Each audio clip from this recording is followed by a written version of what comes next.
All Things Conceivable, a surrogacy podcast with Nazca Fontes.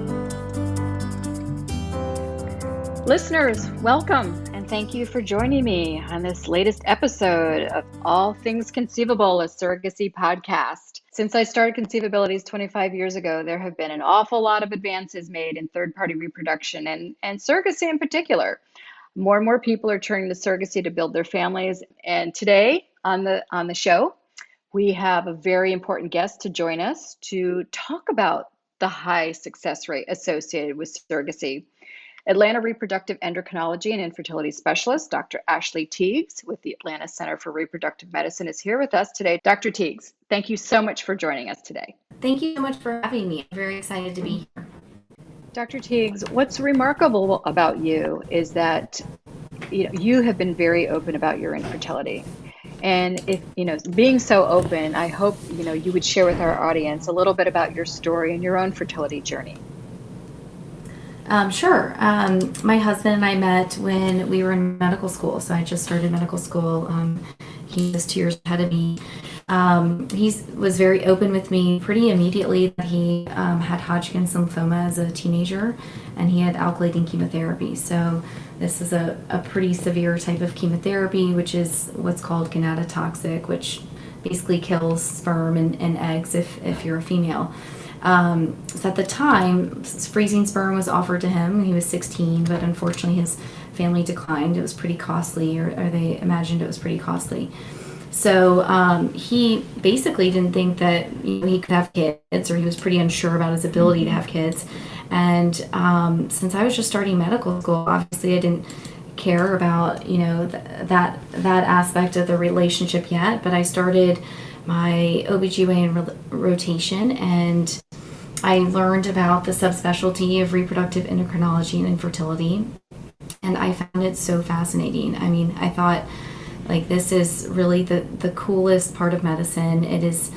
The technology is advancing so rapidly. It's a really new field of medicine, and almost like every year new advances were being made and advancing the field so much, really propelling the field all the time. And I really felt like I was just made to be, a doctor in this field. And so it's how I found this field of medicine.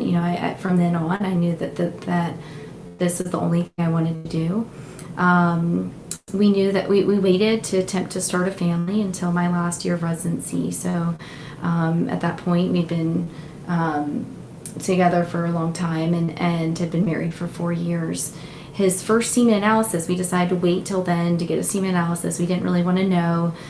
Ignorance is bliss. And the first one showed 0 sperm, and we were really devastated. I was. I think he was okay. He was expecting it. And that's just how he is.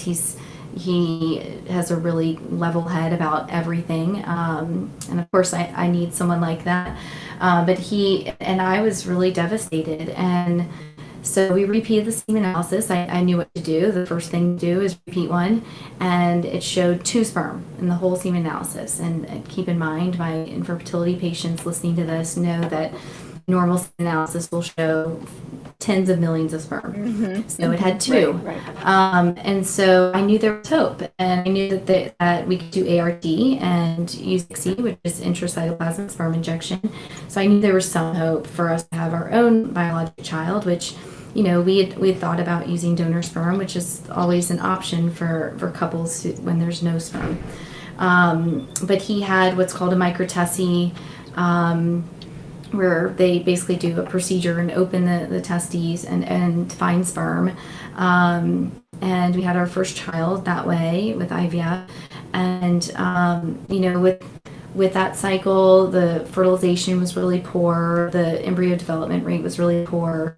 But we had, our daughter, and we thought, that might be it. We're really lucky. We had our miracle. But then I think as a lot of parents, start thinking, when I was a fellow, I decided, there was sperm, and, we could try again, and we won't know until we try. And you kind of know you're setting yourself up for probably some heartbreak and disappointments. But, perseverance is really the biggest key in this, in infertility. Just being persistent. The number one reason, intended parents, people want to be parents, don't end up, building their family is because they'll end up, stopping because it's really hard. It is really hard. But, there are, we were talking about gestational carriers.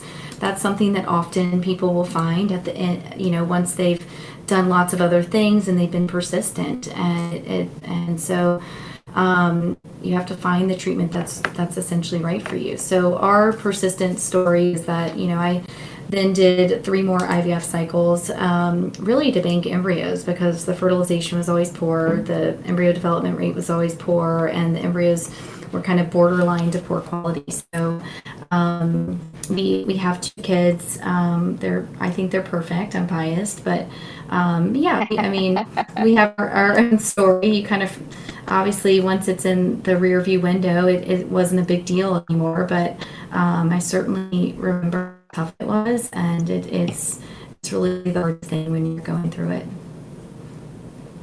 Well, it's a remarkable story, and congratulations on your beautiful family. Perseverance absolutely pays off. And I will say, and I'd love, just a little bit of perspective on this, that, when someone has a personal fertility journey like you, the ability to connect more deeply with a patient and the way you care for a patient, is just enriched, right? Everyone going through infertility has, it's nice to talk to other people and feel, and I found that every time I do share, I've done an IVF cycle 4 times, it usually does, I think, provide them some comfort. Well, I definitely think that you're an example of sometimes all it takes is one. We've used that perspective a lot in our agency, whether it's 1 egg, 1 surrogate, 1 sperm, 1 try at the bat. Absolutely. And sometimes all it takes is one. So don't give up. That's right. Absolutely. When you're working with your patients, when and why do you sit down and suggest surrogacy as a viable option for your patients? Yes, that's a great question. When couples have good quality embryos, so again, we're kind of taking that part out of the equation as an issue with conception failure. If they have good quality embryos, we've screened them for their chromosome number, and so this is screening for chromosomal abnormalities of the embryos. And a couple has had repeated failures on their own, and sometimes there's no identifiable reason, and the embryos are good quality. Sometimes there is an identifiable reason, perhaps adhesions in the intended parent's uterus, etc. There could be several reasons.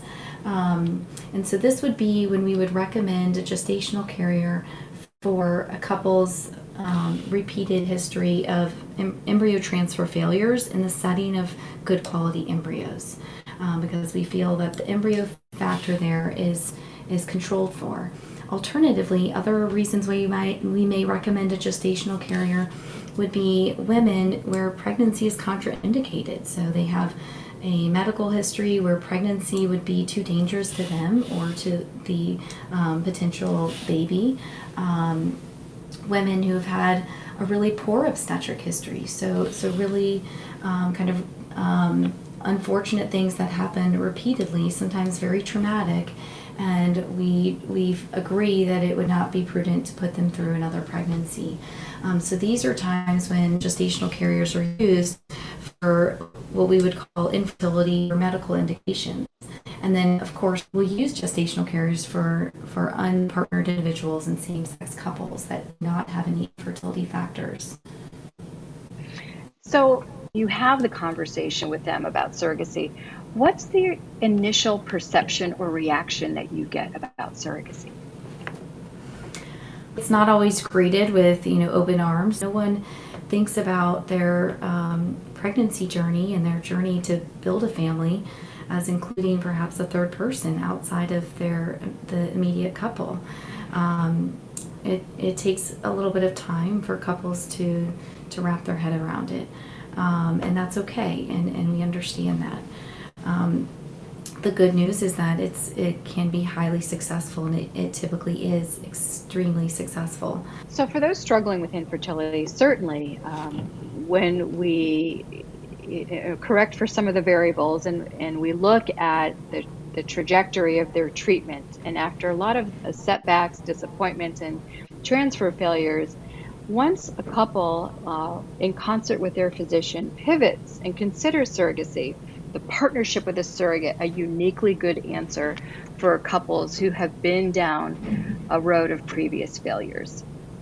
This is a new treatment, and so it gives couples hope. It gives them immense hope that this is the solution, and that's what we all want, is a solution to infertility. Let's talk a little bit about the medical advances in surrogacy. Careful selection of the gestational carriers has made it a really successful treatment for sure. Intended parents can feel very comfortable knowing that we have very strict criteria for who can become a gestational carrier. So carefully selecting the gestational carriers, looking at their OB history, their obstetric history, psychologic and medical evaluation and screening of the gestational carriers.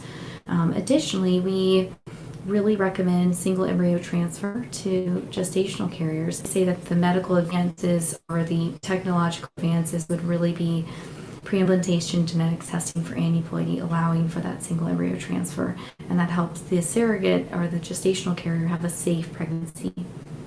Please share with our listeners why you believe it's so important that a surrogate not only have a healthy uterus, but a proven obstetrical history of being able to carry healthy, uncomplicated pregnancies to term. Obstetric histories tend to repeat themselves. We often see that. So we really don't know what someone's obstetric history or pregnancy is going to be like until they have one.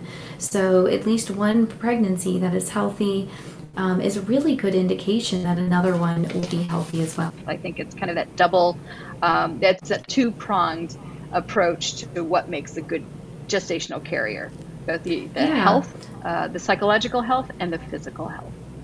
All the gestational carriers I've ever met, they really desire to make a major difference in people's lives. They enjoy pregnancy, so there's that emotional and social aspect of it. But, as a couple and intended parents and a gestational carrier's physician, my goal is primarily to make sure it's a safe pregnancy. Having been at the helm of ConceiveAbilities for 25 years, we've seen an incredible number of advancements in this field over time. We have now seen physicians moving at a faster clip towards considering the use of a surrogate for an infertility patient. Yeah, I think it's multifaceted. The technological advances in our field, where we've got the embryo and the uterus, and if there's a failure, which one is it? We have more advanced embryo diagnostics. We've solidified the connections between the infertility clinics and the gestational carrier agencies, and we have more access to gestational carriers. Only become more and more widespread and more common, and people see it as more socially acceptable when we've got celebrities sharing their experience, etc., on social media, and it's becoming publicized. So it's becoming more accessible as well, and so that makes it an easier option to offer to patients. Indeed, I couldn't agree with you more. Accessible, normalized, that's a term I use quite frequently, right? Surrogacy has become normalized. We all know a celebrity or, whether it's, a once removed neighbor or family friend who has embarked on a journey. So definitely it's part of our everyday conversation these days. But certainly you probably still encounter some myths when speaking to patients. Can you talk a little bit about some of the surrogacy myths that you encounter in your conversations? The most common one I encounter, that perhaps this surrogate is a traditional surrogate and that they would donate eggs and carry a pregnancy, which is not really considered legal in most places. So it's not what we are talking about today. Also things that like timeline, how long it's going to take, the cost of it. These are things that are often misconstrued, and so we can certainly offer patients a lot of information and help give them the right information about those things. I always like to fashion myself oftentimes as a myth buster when it comes to surrogacy.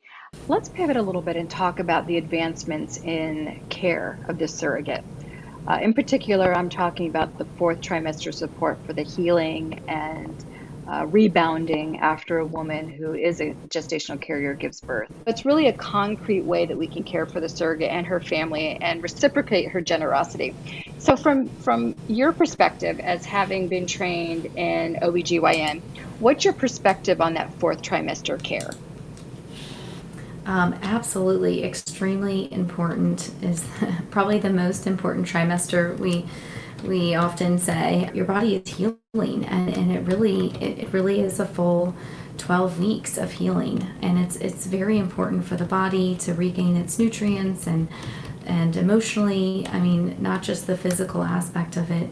I'm so glad that this is part of the program and that care is being made and attention is given to the gestational carriers during this time, because I believe this is extremely important. What's your advice to a woman who might be considering becoming a surrogate? That's an interesting question. I feel like women who are considering becoming a surrogate or a carrier, they don't need any advice. These are some of the most, caring, generous people I've ever met. And I would say take care of yourself. That's really the best way to take care of the baby that you're carrying and to help the intended parents. And that's really all you need to worry about, is taking care of yourself. I couldn't agree more. They are remarkable women, just truly incredible, generous, giving, tough, tenacious, enduring, persevering. They're really something. So for any surrogate candidate out there who's listening to this podcast, know that you're going to get terrific support. You're going to be in the hands of remarkable and competent providers of good quality care.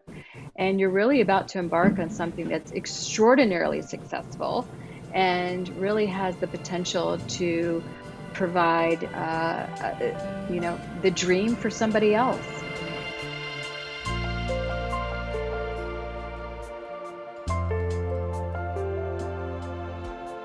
Wow.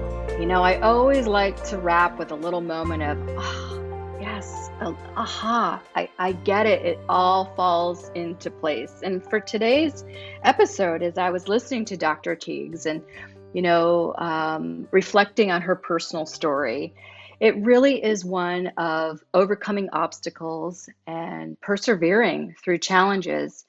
And, you heard me say it in our conversation that sometimes all it takes is one. And, we say that routinely to our clients in the agency embarking on a surrogacy journey. And I say it to my children. I say it to my team members that, you have to really try. You have to try. And there's a lot of that trying in the word triumph. So for everybody out there who's considering taking one more step or having one more go at bat, please do it, because perseverance equals success. Thank you, listeners. Until next time, take care. At ConceiveAbilities, we believe that everyone who wants to become a parent can. Our agency has helped build thousands of families for nearly 25 years. Whether you are an intended parent ready to fulfill your family destiny, a surrogate answering your calling, or an egg donor wanting to expand what's possible in your life, we are your people. See how matching matters. Learn more by joining our Surrogacy Learning Center community at surrogacylearningcenter.conceivabilities.com.